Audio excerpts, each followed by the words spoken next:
Hello. When you go no contact with your narcissist, you could be in your third day, third week, whatever. There's a difference between going no contact successfully and stopping craving hearing from them successfully, right? It's two different things. And I get asked a lot, how do you stop the craving of them?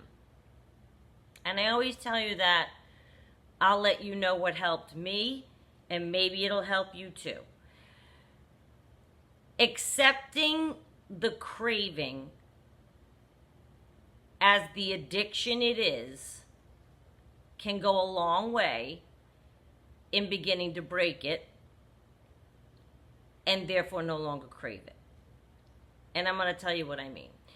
I made videos back. 46 is about our addiction to them, and 47 is about the narcissist's addiction to their own cycle. You can look them up.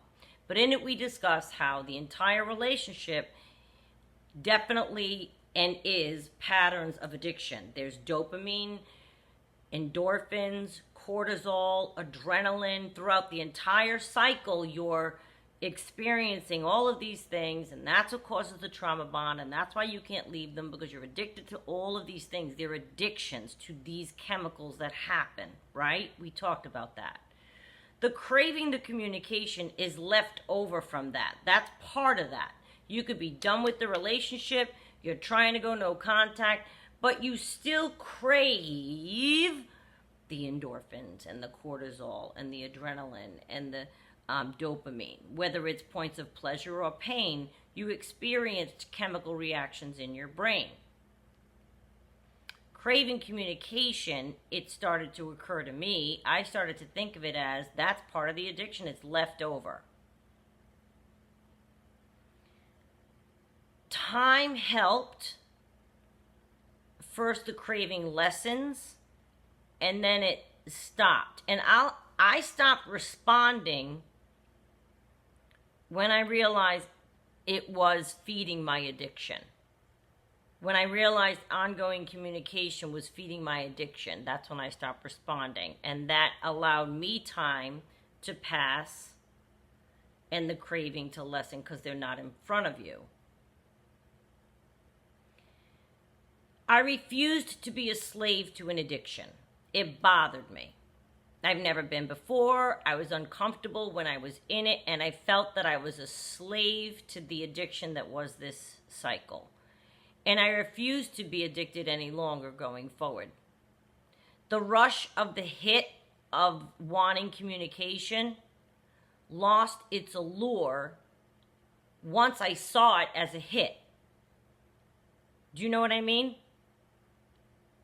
It's nasty language. A hit, addiction, slave, craving, all of it. It's like a seedy world. Once I saw it as a hit left over from the addiction that I had when I was wrapped up in receiving those chemicals, whether it was pain or pleasure, and whether it was endorphins or cortisol or adrenaline, or you know what I mean? I didn't like feeling that. So I stopped.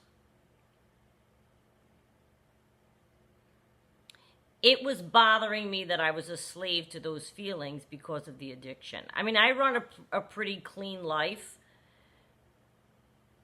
so that bothered me a great deal, is realizing that when you're craving communication, you need a hit. It's a hit. That's what it is. Because when your phone goes ding, you're going to get a rush. And when he stops talking to you, you're gonna get maybe adrenaline from being mad. And when it's sadness, you'll get that like it's a cycle. And you crave even the bad ones. You do. You crave the adrenaline, the drama, the being sad, the being crushed, the being happy. It's all part of it. And if maybe think of the communication, because that's what it is. I mean, that's just black and white to me. That's black and white to me. Of course you are. You were addicted to them all this time. So you leave, and of course it's going to be left over, and you don't see each other anymore. So the only part left is communicado. Well, you stopped, but you're still going to crave it. If you see it as I do, which is like a hit. You have to have time away from it. Now, if I have a thought, which is common with anyone with whom you've spent time, it remains a passing thought. I don't allow me, I'm not tempted to act on it in any way. If I did, or when I used to, it was because I was needing a hit that I would be getting from having a dialogue. Nope. Not anymore. I don't want the hit from the dialogue, because we know what follows the hit. The dialogue will be fabulous, won't it? And guess what comes after? Guaranteed. They have a cycle. I'm over wanting any of the aspects of their cycle. So I learned to self-soothe and not need a Band-Aid from him. I couldn't heal from him while I was with him, near him, around him, hearing from him, carrying on, talking with him. How could I? I could not heal when I was in that. And I've told you before how after the breakup, we were in communication for months and months and months. I couldn't heal. No matter what I was telling myself, we can be friends, I can have him around as a scientific experiment. No. So the time away lessened the craving. The more I did no contact, the more I didn't respond, lessened the craving. And then before you know it, the craving kind of just went away. The craving stopped.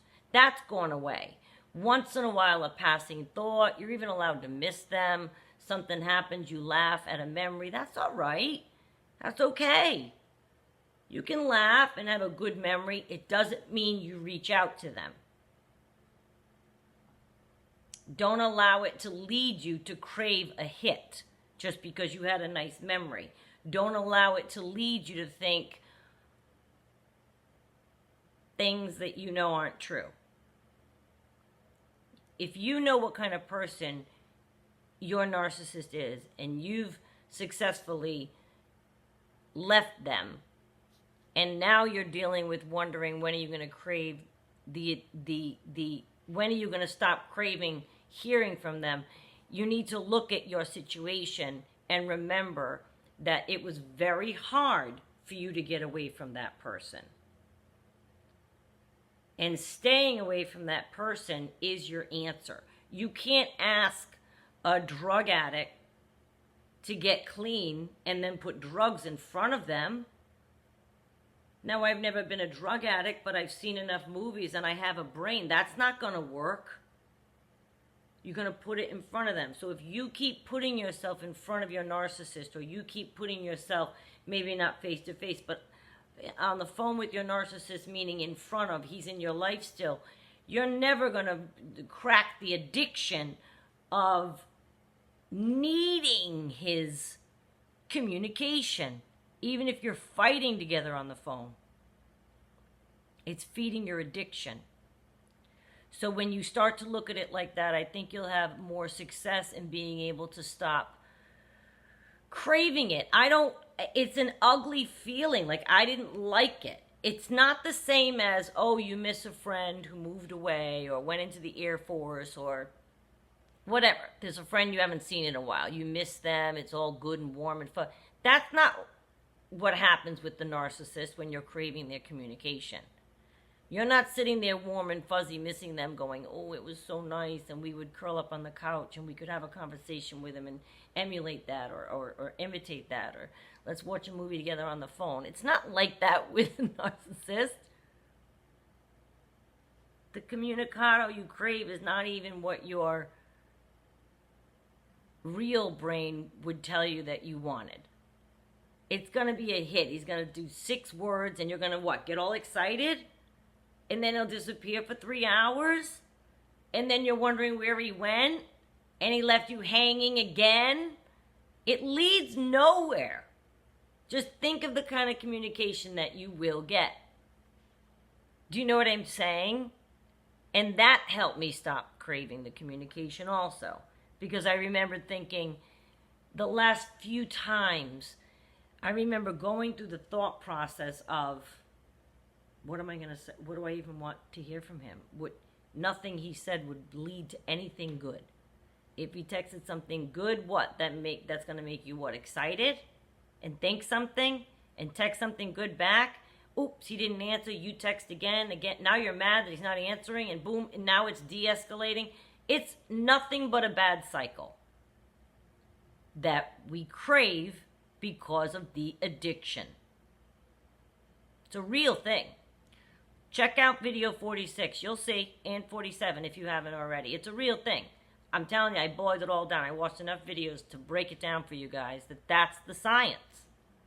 So the craving is left over, and the minute you see it that way, you'll be able to get yourself out of it. I think it's a real feat if you've gone no contact, and you can be very proud of that. And don't sweat it if the craving is still there. It happens for all of us. And like I said, time away, as you click every week, time away is going to lessen that craving and then a day may happen. I still get days. Of course, it'll come out of the blue. And I'll go, okay, just wait this one out. And sure enough, within hours or by the next day, I forget about it, and it's not on my mind anymore. You get moments. Maybe a song came on, or a movie, or the news story that you both laughed at last year is rearing its ugly head again, or it could be anything. You get moments, but they don't have to be turned into cravings, which then turn into you reaching out, or you craving him reaching to you. You really, the research is correct. I know it sounds off depending on what phase you're in, but you really should appreciate if you are not hearing from them.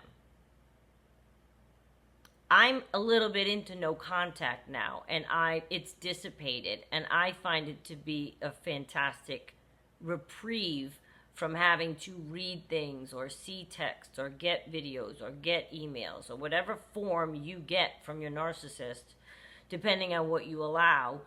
I was over getting anything. I don't want to get anything. There's nothing more that I have to say. There's nothing more he can say.